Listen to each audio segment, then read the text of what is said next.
بسم اللہ الرحمن الرحیم نحمدہ ونصلی علی رسولہ الکریم۔ انجینئر علی مرزا سے جو ہمارے اختلافات ہیں، علماء کے اختلافات ہیں، وہ ساری دنیا کو معلوم ہے۔ جناب انجینئر علی مرزا کے نظریات سے ہم متفق نہیں ہیں، میں جہلم بھی گیا اسی سلسلے میں، لیکن جب تک دلائل کا جواب دلائل سے چل رہا تھا معاملہ ٹھیک تھا۔ اب ایک فتویٰ آیا ہے سامنے جو بڑا پھیلایا جا رہا ہے، ایک مولانا صاحب کی طرف سے فتویٰ دیا گیا کہ جی انجینئر صاحب کا قتل جائز ہے۔ تو میں اس اپنی دینی ذمہ داری سمجھتا ہوں کہ ہم اس فتوے سے بالکل متفق نہیں ہیں، اور جتنی بھی میری بڑے علماء سے بات ہوئی ہے، جہاں تک میری رسائی تھی، جن سے میری بات چیت ہوئی ہے، وہ کوئی بھی اس فتوے سے متفق نہیں ہے۔ تو لوگ اس فتوے کو علماء کا متفقہ فیصلہ نہ سمجھیں، کیونکہ ہمارے ملک میں پہلے قتل و غارت بہت ہوئی ہے۔ یہ شرعاً کسی کو اجازت نہیں ہے اس کی کہ کسی بھی شخص کو اٹھ کے وہ قتل کر دے۔ انسانی جان کا قتل، چاہے وہ کسی بھی مسلک سے ہو، کسی بھی فرقے سے ہو، کسی بھی مذہب سے ہو، ہم اس کا قتل جائز نہیں سمجھتے۔ پاکستان میں قانون بنا ہوا ہے کہ کوئی بھی صحابہ کرام کی بے ادبی کرتا ہے یا گستاخی کرتا ہے تو قانون بنا ہوا ہے۔ تو یہ سپریم کورٹ کا کام ہے، ہائی کورٹ کا کام ہے، جج کا کام ہے کہ وہ یہ فیصلہ کرے کہ کون گستاخ ہے اور کون گستاخ نہیں ہے، اور اس بیس پہ جو بھی پاکستان کا لا ہے، قانون ہے، وہ نافذ ہونا چاہیے۔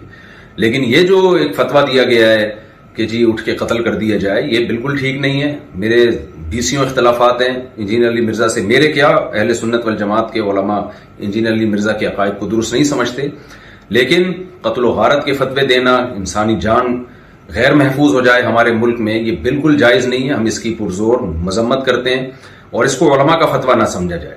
ایسا نہ ہو کل کوئی سرپھرا اٹھے اور کسی انسان کو قتل کر دے گستاخی کی بیس پہ، بے ادبی کی بیس پہ، تو یہ بالکل غلط ہے۔ ہم اس کی بھرپور طریقے سے مذمت کرتے ہیں، اور علماء بھی، جہاں تک میری رسائی علماء سے ہوئی ہے، وہ بھی اس عمل کو جائز نہیں سمجھتے۔ تو ملک میں امن کی کوشش کریں، اور دلائل کی دنیا میں رہ کے ہی بات کی جائے گی، اس سے آگے بڑھنے کی کوشش نہ کریں، قانون اپنے ہاتھ میں لینے کی قطعاً کوشش نہ کریں۔ تو یہ جو ریسنٹلی فتویٰ آیا اور سوشل میڈیا پہ پھیلایا جا رہا ہے، بالکل غلط ہے۔ قرآن و سنت کی روشنی میں اس فتوے کا کوئی سر نہیں بنتا، اور وہ پھر یہ ہے کہ ذرا سی کسی کی بات زبان سے کوئی لفظ نکلتا ہے نا، لوگ اس کو پکڑ لیتے ہیں۔ جنید جمشید کے ساتھ ہوا، مولانا طارق جمیل صاحب کے ساتھ ہوا، اور سیالکوٹ کا جو واقعہ ہوا تھا، ہم تو یہ جو واقعات تھے ان کے زخم ابھی چاٹ رہے تھے کہ جناب ایک اور فتویٰ مارکیٹ میں آ گیا کہ جی فلاں کو قتل کر دیا جائے۔ یہ بالکل درست نہیں ہے۔ تو خدارا جو مذہبی لوگ ہیں وہ جنون کی حد تک آگے بڑھنے کی کوشش نہ کریں، پاکستان کا، اسلام کا امیج دنیا میں خراب کرنے کی کوشش نہ کریں۔ اس سے ملک میں نقصان ہوگا اور قتل و غارت کا میدان گرم ہوگا۔ تو یہ بالکل غلط ہے۔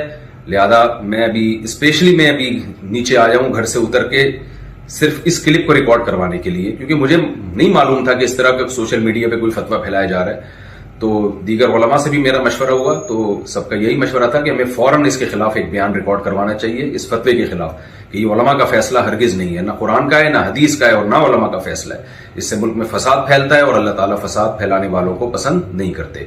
تو ملک میں ہر ایک کی جان محفوظ ہونی چاہیے، چاہے وہ کسی بھی مسلک سے اس کا تعلق ہو، یا کسی بھی فرقے سے، یا کسی بھی مذہب سے، کوئی بھی رائے ہو۔ دلائل کی دنیا میں آپ ضرور ڈیبیٹ کریں، دلائل کی دنیا میں آپ ضرور ایک دوسرے کو چیلنج دیں، اور اگر آپ سمجھتے ہیں کہ کسی نے کوئی کام ایسا کیا ہے جو آئین کے خلاف ہے، اسلام کے خلاف ہے، تو لا کے ذریعے اس میں پنشمنٹ کی کوشش کی جائے، قانون کا سہارا لیا جائے، جج فیصلہ کرے گا کہ کیا سزا بنتی ہے یا نہیں بنتی۔ اللہ تعالی ہمارے ملک کو ہر قسم کی اندرونی اور بیرونی سازشوں سے پاک فرمائے، اور اس شر سے اللہ تعالی ہمارے کنٹری کو محفوظ فرمائے، اور عالم اسلام میں محبت اور اتحاد پیدا فرمائے، اور ہماری سب کی جانوں کو اللہ تعالی محفوظ فرمائے، اور یہ جو مذہبی شدت پسندی ہے، اس شدت پسندی سے اللہ تعالی ہم سب کی حفاظت فرمائے۔ وما علینا الا البلاغ۔